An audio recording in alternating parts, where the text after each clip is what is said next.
শিক্ষার্থী বন্ধুরা, তোমরা কেমন আছো? আশা করি তোমরা সকলেই ভালো আছো। আজ আমি তোমাদের সামনে অর্ধবার্ষিক পরীক্ষা 2025 সালের নবম শ্রেণীর গণিত প্রশ্ন নিয়ে তোমার সামনে উপস্থিত হয়েছি। এটি তোমাদের রোকেয়া জানি হাসান উচ্চ বিদ্যালয়ে একটা স্কুলে এখানে প্রশ্ন করেছে।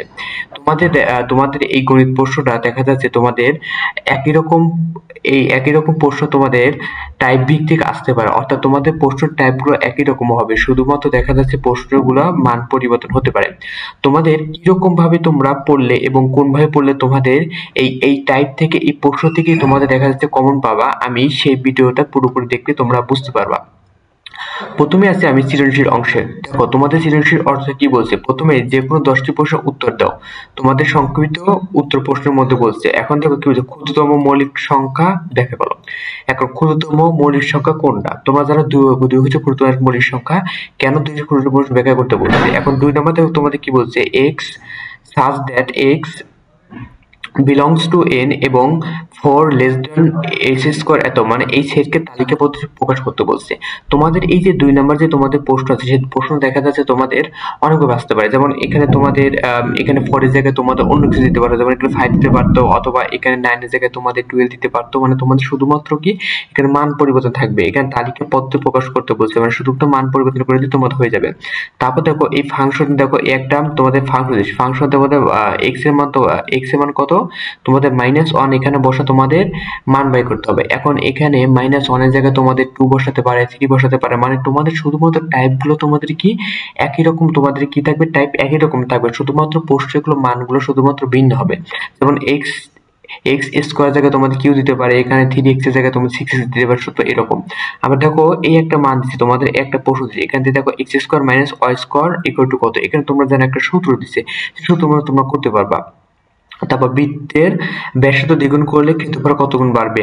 এখন বৃত্তের ব্যাসার্ধ, এখানে বৃত্তের ব্যাসার্ধ থেকে বৃত্তের ব্যাস দিতে পারতো, ব্যাস ইকুয়াল টু ক্ষেত্রফল কত বাড়বে, এরকম থাকে। মানে তোমাদের দেখা যাচ্ছে এই যে প্রশ্নগুলো তোমরা দেখতে পাচ্ছ, এই প্রশ্নগুলো তোমরা শুধুমাত্র পড়ার পরে দেখা যাচ্ছে তোমাদের এখানে দেখো তোমরা কিভাবে পড়বা। দেখো প্রথমে দেখো শুধুমাত্র পরিসীমা দেওয়া থাকলে কোনো একটা আঁকানো সম্ভব কিনা। তাহলে এই জায়গায় যে তোমাদের দেখতে পাচ্ছ যে প্রশ্নগুলো তোমরা শুধুমাত্র যেভাবে পড়বে তার বিপরীত ভাবে ধরবে, মানে প্রশ্ন শুধুমাত্র পুরোপুরি তোমরা বুঝতে পারলে তোমরা সব ধরনের প্রশ্ন উত্তর পেয়ে যাবা। আবার দেখো ট্যানজেন্ট থেকে তোমাদের একটা দিচ্ছে, এখানে tan a সমান 4/3 হলে এই একটা মান নির্ণয় করো, এখানে সাইন দিতে পারতো, এখানে অন্য একটা ভ্যালু দিলে তোমাদের বাই করতে পারবা। তারপর দেখো সৃজনশীল দেখো তোমাদের বীজগণিতের অংশ। এখন তোমাদের এই সেট গঠন পদ্ধতি প্রকাশ করে। দেখো এই যে সেট আছে, যে সেট দেখো 7, তারপর 7, তারপর হচ্ছে 14, 21, তারপর 28, এটা কি একটা হচ্ছে 7-এর গুণিতক হিসাবে বলা যেতে পারে। এভাবে তোমরা লিখতে পারো। যেমন তুমি এখানে একটা বলছো যে সম্পৃক্ত প্রশ্ন যে তোমাদের 2 নম্বর বলছে সে তারিখে প্রকাশ করে একই রকম। আবার সেই সেটকে তারিখে পদ্ধতি প্রকাশ করে, যেমন সেই সেটের পূর্ণ সংখ্যা বলছে x³ less than equal 27, মানে এমন একটা মান হবে যে x এর মান 87 সমান প্লাস ছোট। মানে তোমরা এভাবে পড়লে শুধু এখানে 87 জায়গায় তোমরা কত দিতে পারে, 128 দিতে পারে। আবার দেখো এখানে b ইন্টারসেকশন নির্ণয় করো, দেখা হচ্ছে এত সমস্যা এতকে সামর্থ্য করে কিনা। তোমাদের এই প্রশ্ন সবসময় আসে, তোমাদের এই যে এতকে সামর্থ্য করে কি করে না, এই প্রশ্ন তোমাদের সবসময় আসে, তোমরা এরকম টাইপ লিখতে পড়বা।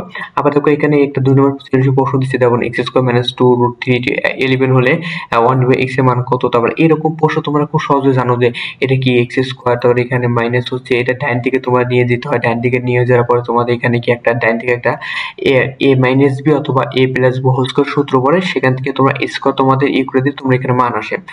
যেহেতু অনেকগুলো তোমরা করছো, আবার এখান থেকে মান নির্ণয় করো, প্রমাণ করো যে এত সমস্যা এত, তোমরা এরকম প্রশ্নগুলো করে এসেছো।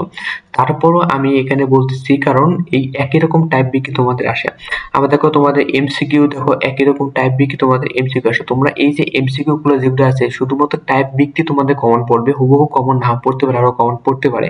তাই তোমরা এই যে প্রশ্নগুলো আছে প্রশ্নগুলো তোমরা একটু প্র্যাকটিস করবা, প্র্যাকটিস করে দেখা যাচ্ছে তোমরা এখান থেকে পারতে পারবা। তাই এই ছিল মূলত আমার ভিডিওতে তোমরা পুরোপুরি দেখলে আরো নতুন অর্ধবার্ষিক পরীক্ষার প্রশ্ন আরো কিছু পেতে চাও তাহলে আমাদের সাবস্ক্রাইব করে পাশে থাকবে। ধন্যবাদ সবাইকে ভিডিও দেখার জন্য।